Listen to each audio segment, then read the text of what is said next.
Hi friends, నమస్తే. Welcome back to our channel. ఈరోజు మన వీడియోలో టమాటో రసం చూపించబోతున్నాను. ఎప్పుడూ ఒకే రకంగా కాకుండా ఇలా ఒకసారి ట్రై చేయండి. నేను ప్రతిరోజు ఇంట్లో చేసుకునే ఈ టమాటో రసాన్ని ఎలా తయారు చేసుకోవాలో ఇప్పుడు చూసేయండి. చాలా సింపుల్గా, చాలా టేస్టీగా ఉంటుంది. అలాగే చింతపండు, బెల్లం ఏమీ యూజ్ చేయట్లేదండి. ఇక్కడ రెసిపీ ఎలా తయారు చేసుకోవాలో చూసేయండి. ముందుగా స్టవ్ పైన ప్యాన్ పెట్టుకుని 2 స్పూన్ల ఆయిల్ వేసుకుంటున్నాను. ఇందులోనే 1/2 టీ స్పూన్ ఆవాలు, 1/2 టీ స్పూన్ జీలకర్ర, అలాగే 2 ఎండుమిర్చిని తుంచి వేసుకోండి. నెక్స్ట్ ఇందులోనే కొంచెం కరివేపాకును వేసుకుని 5-6 వెల్లుల్లిపాయలను దంచి వేసుకుంటున్నాను. వెల్లుల్లిపాయలు నచ్చట్లేదు మాకు అనుకుంటే వెల్లుల్లిపాయల బదులుగా కొంచెం ఇంగువ వేసుకోండి. నెక్స్ట్ 1 ఇంచు అల్లాన్ని పొడవుగా కట్ చేసి వేసుకుని ఫ్రై చేసుకోండి. తర్వాత ఇందులోనే 2 మీడియం సైజు ఉల్లిపాయలను పొడవుగా కట్ చేసి వేసుకుని ఫ్రై చేసుకోవాలి.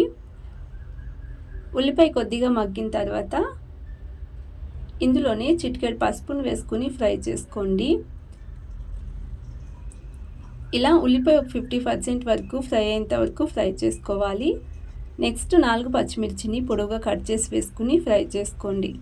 ఇక్కడ రెడ్ చిల్లీ పౌడర్ యూజ్ చేసుకుంటున్నాను, అందుకని 4 సరిపోతాయి. తర్వాత 1 టీ స్పూన్ చిల్లీ పౌడర్ని వేసుకుని 1.5 టీ స్పూన్ ధనియాల పౌడర్ని వేసుకుని లో ఫ్లేమ్లోనే ఒక 2 నిమిషాల పాటు మిక్స్ చేసుకోవాలి. తర్వాత చిన్నగా కట్ చేసుకున్న 4 టమాటోస్ని వేసి మీడియం ఫ్లేమ్లోనే టమాటో సాఫ్ట్ అయ్యేంత వరకు ఫ్రై చేసుకోవాలి.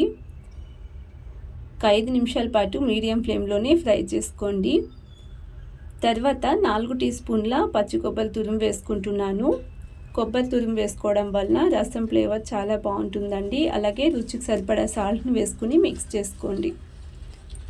వీటన్నింటినీ బాగా ఫ్రై చేసుకోవాలి. తర్వాత చిన్నగా కట్ చేసుకున్న కొత్తిమీరను వేసుకుని ఫ్రై చేసుకోండి.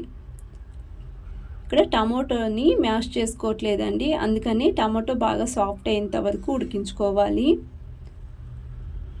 ఈ విధంగా టమాటో మెత్తగా ఉడికిన తర్వాత ఇందులోనే వాటర్ వేసుకుంటున్నాను. నేను 3 గ్లాసుల వాటర్ వేసుకుంటున్నాను. మీరు రసం కన్సిస్టెన్సీ చూసుకొని వాటర్ వేసుకోండి. ఇప్పుడు ఒకసారి మిక్స్ చేసుకుని ఇందులో సాల్ట్ సరిపడిందో లేదో చెక్ చేసుకుని కావాలంటే వేసుకోండి. ఇప్పుడు ఈ రసాన్ని అలాగే ఒక 5 నిమిషాల పాటు ఉడికించేసుకుంటే మనకు టమాటో రసం రెడీ అండి. చాలా సింపుల్గా ప్రిపేర్ చేసుకోవచ్చు. ఇందులో బెల్లం కానీ చింతపండు కానీ యూజ్ చేయట్లేదు. కావాలనుకుంటే వేసుకోవచ్చు. ఒక 5 నిమిషాల పాటు మరిగించుకుని చిన్నగా కట్ చేసుకున్న కొత్తిమీరని వేసుకుని స్టవ్ ఆఫ్ చేసేసుకుంటే టమాటో రసం రెడీ అండి. రోజు చేసేలా కాకుండా ఇలా ఒకసారి కొత్తగా ట్రై చేయండి. చాలా టేస్టీగా ఉంటుంది. అలాగే ఈ రెసిపీ కనుక నచ్చినట్లయితే ప్లీజ్ ఛానల్ని సబ్స్క్రైబ్ చేసుకోండి, లైక్ చేయండి, షేర్ చేయండి. Thanks for watching the video.